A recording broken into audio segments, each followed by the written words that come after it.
بسم اللہ الرحمن الرحیم۔ السلام علیکم ورحمۃ اللہ وبرکاتہ۔ امید کرتا ہوں کہ آپ سب ٹھیک ہوں گے۔ اللہ پاک سب کو آباد و شاد رکھے۔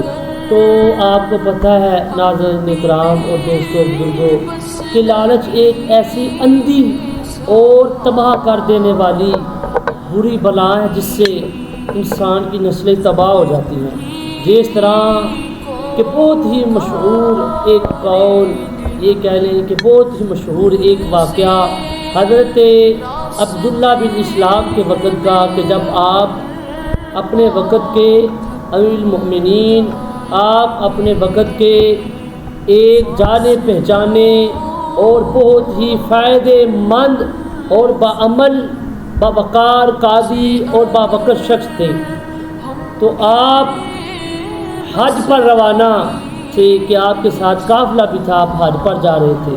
یاد رکھیں آج کا یہ واقعہ انسان کو ہدایت دے کہ ہمیں چاہیے کہ ہم لالچ سے اپنے دلوں کو پاک کر لیں۔ چند پیسے کی خاطر، چند روپیوں کی خاطر ہم اپنا ایمان بیچ دیتے ہیں، ہم اپنے آپ کو آخرت سے، آخرت کی نعمتوں سے محروم کر لیتے۔ تو یاد رکھیں جو لالچ کرتا ہے وہ دنیا پر ہی بھگت کے جاتا ہے، قبر پہ، حشر پہ اس کا بہت زیادہ اس کا اثر پڑتا ہے۔ تو حضرت عبداللہ بن اسلام بھی حج پر روانہ تھے، تو ایک شخص وہ قافلے میں تو تھا نا، اس کا انتقال ہو گیا، وہ مر گیا۔ جب وہ مر گیا تو اس کے دوستوں نے، عزیز و قارب جو اس کے ہمراہ تھے، جو قافلے والے شخص تھے، جو بزرگ تھے، انہوں نے کہا کہ اسے دفنا دیا جائے۔ وہ قریب ایک قبرستان میں چلے گئے، جس علاقے میں تھے اس علاقے کے قبرستان میں گئے۔ انہوں نے جب جگہ کھودی، اس کی قبر کے لیے کھدائی جاری کی۔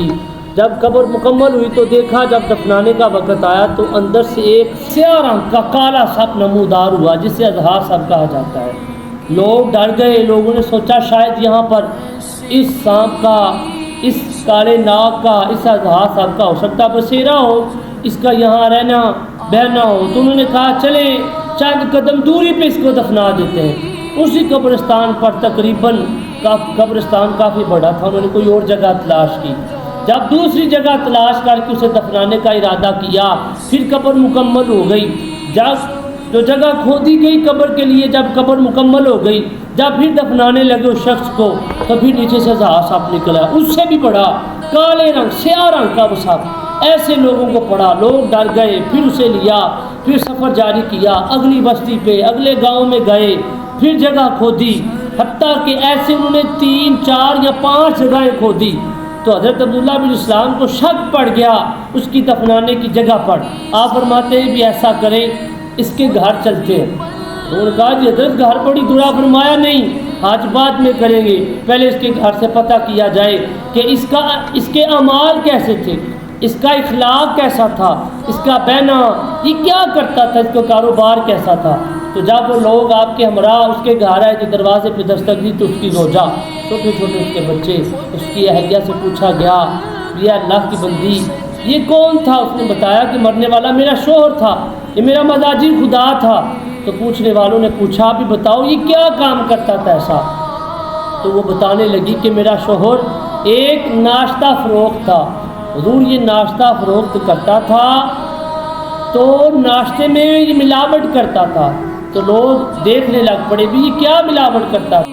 تو حضور یہ کھانے میں ناشتہ جب پک جاتا تو ملاوٹ کرتا، اچھی اچھی چیزیں الگ کرتا، تو جو ٹھیک تھی وہ بھی بیچتا، یعنی یہ صاف رکھ کے کام نہیں کرتا تھا۔ تو یاد رکھیں چند پیسوں کی خاطر، چند پیسوں کی خاطر، چند سکوں کی خاطر، 10 روپے کی خاطر، 100 کی خاطر، 1000 کی خاطر، 50 کی خاطر خدا را اپنی آخرت نہ خراب کرے۔ اس کا رزلٹ قبر میں بھی بھگتنا پڑتا ہے، حشر میں بھی بھگتنا پڑتا ہے۔ تو حضور میں اسے منع کرتی تھی کہ لالچ رکھ کے کام نہ کیا کرو، ہمیشہ لالچ یہ ایک بری بلا ہے، اور لالچ ہمیشہ ہی نقصان دیتا ہے۔ تو حضور میں اسے منع کرتی، لیکن یہ منع نہیں ہوتا تھا، میرے منع کرنے کے باوجود یہ مجھے ڈانٹ دیتا، یہ مجھے باتیں کرتا، مجھے گالیاں دیتا۔ تو حضور مجھے یقین تھا کہ جب یہ مر جائے گا تو اس کے ساتھ کچھ ایسا واقعہ لاحق ہوگا کہ جس سے لوگ عبرت حاصل کریں گے۔ تو دیکھو دوستو، یہ لالچ رکھ کے کام کرتا تھا، لوگوں سے ہیرا پھیری کرتا تھا، لوگوں سے ملاوٹ کے ساتھ کام کرتا تھا۔ تو اللہ پاک نے جب یہ مرا تو جس جگہ اسے کھودا قبر اس کی کھدائی کی گئی اسی جگہ سے سانپ نکلا، جس جگہ پہ اس کو دفنانے کی نیت کی گئی اسی جگہ سے اضحیٰ سانپ نکلا۔ تو سوچے یہ دنیا پہ اس کا رزلٹ ہے تو آخرت پہ اس کا کیا رزلٹ اور کیا نتیجہ ہوگا۔ تو لہٰذا ہمیں چاہیے ہم آخرت کی فکر کریں، چند پیسے اور چند ٹگوں کی خاطر اپنی ضمیر کا جنازہ نہ نکالیں، اپنے ضمیر کا سودا نہ کریں۔ اللہ پاک ہم سب کو لالچ سے پناہ عطا فرمائے اور اللہ رب العزت ہم سب کو نیک اعمال کرنے کی توفیق عطا فرمائے۔ اگر آپ میرے یوٹیوب کے چینل پہ نہیں آئے تو برائے مہربانی میرے چینل کو ضرور سبسکرائب کر لیں اور بیل آئیکن بٹن کے بٹن کو ضرور دبا لیں تاکہ میری آنے والی اسی طرح کی اچھی مزید ویڈیوز، اچھی معلومات آپ تک بآسانی پہنچ سکے۔ جزاک اللہ۔